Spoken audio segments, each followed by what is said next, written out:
ঈশ্বরের ও প্রভু যীশুখ্রিস্টের দাস যাকব নানা দেশে ছিন্ন ভিন্ন দ্বাদশ বংশের সমীপে মঙ্গল হোক।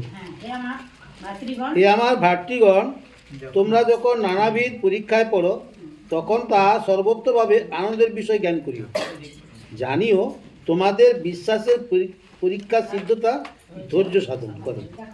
আমরা যখন প্রচুর যে কোনো বিষয়ে আমরা হালাতে পড়ে যাই বা যে কোনো বিষয়ে আমরা প্রচুর কষ্টে পড়ে যাই, আমাদের পরীক্ষা দেখো, পরমেশ্বর পিতা কি বাবা কি কারো সন্তানের পরীক্ষা করে?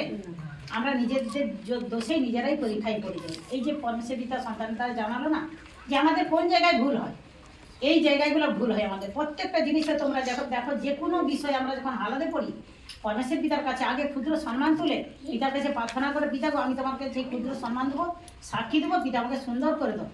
দেখো তখন ডাক্তারের কাছে যেতে হয় না।